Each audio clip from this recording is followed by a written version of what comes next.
dalam Sahih Muslim bahwasanya ayahnya di neraka jahanam dan ibunya tidak diizinkan agar dia mohon ampun buat ibunya. Apakah kita berani melanggar perkataan Nabi sallallahu alaihi wasallam? Saya katakan memang ada sebagian ulama yang berusaha mentakwil hadis ini. Mengatakan maksudnya ayahku dan ayahmu di neraka, maksudnya pamanku di neraka yaitu Abu Talib misalnya. Tapi ini dibantah oleh Imam Nawawi rahimahullah. Imam Nawawi rahimahullah, ini apa yang saya sampaikan ini terdapat dalam buku Al-Minhaj Syarah Sahih Muslim. Imam Nawawi tegas dalam hal ini menjelaskan ayah dan ibu Nabi sallallahu alaihi wasallam di neraka jahanam. Oleh karenanya, di antara dalil yang menguatkan bahwasanya ayah dan ibu Nabi sallallahu alaihi wasallam di neraka jahanam, bahwasanya Nabi saya tidak pernah mendapati doa Nabi mohon ampun buat ayah ibunya. Antum pernah dapati doa Nabi sallallahu alaihi wasallam berdoa, Rabbi ghfirli wa li walidayya? Pernah? Ada atau tidak? Padahal sebagai anak yang berbakti dia harus sering mendoakan kedua orang tuanya. Tapi saya tidak pernah menemukan Nabi berdoa, Rabbi ghfirli wa li walidayya. Yang ada dalam Al-Qur'an, Allah merintahkan kita berbakti kepada orang tua. Allah berkata, wa qur rabbirhamhuma kama rabbayani shaghira. Tetapi doa Nabi sendiri, antum baca buku hadis-hadis, tidak akan antum mendapati Rasulullah SAW mengatakan, ya Allah ampunilah aku dan ampunilah kedua orang tuaku. Jadi saya lebih condong kepada pendapat Imam Nawawi yang menjelaskan bahwasanya karena Rasulullah SAW menjelaskan kedua orang tuanya di neraka, maka kita ikuti perkataan Rasulullah SAW.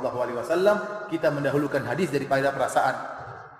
Kita mendahulukan hadis Nabi, sabda Nabi daripada perasaan. Saya tidak berani mengatakan ayah Nabi di surga. Saya enggak berani. Nabi bilang di neraka. Apakah saya bantah Rasulullah SAW? Saya enggak berani. Kalau anda punya dalil ayah Nabi di surga, saya akan mengatakan. Saya ikuti, karena ini masalah gaib. Saya akan ikuti apa yang diucapkan Nabi. Datangkan dalil yang sahih bahwasanya ayah Nabi di surga. Apa susahnya bagi saya mengatakan ayah Nabi di surga? Tidak ada susahnya kalau ada dalilnya. Justru saya pingin ayah Nabi di surga karena itu ayahnya Rasulullah SAW. Justru saya ingin ibunya Nabi di surga karena itu ibunya Nabi SAW. Nabi sedih tatkala mengunjungi kuburan ibunya sampai Nabi menangis, wa abka man haulahu, para sahabat juga ikut nangis. Tetapi kalau tidak ada dalilnya, masa saya berani ngomong sesuatu yang tidak ada dalilnya? Baik, ada yang mengatakan ada hadis menunjukkan Rasulullah SAW menghidupkan kembali kedua orang tuanya suruh masuk Islam, akhirnya masuk surga. Hadisnya lemah, hadisnya palsu, tidak kuat dibandingkan dengan hadis dalam Sahih Muslim. Dan wallahu alam ada hikmah di balik itu. Wallahu alam bisawab. Kita tidak tahu ada hikmah apa yang Allah kehendaki. Tapi pasti ada hikmahnya. Ada yang mengatakan dengan perasaannya, Ustaz bagaimana?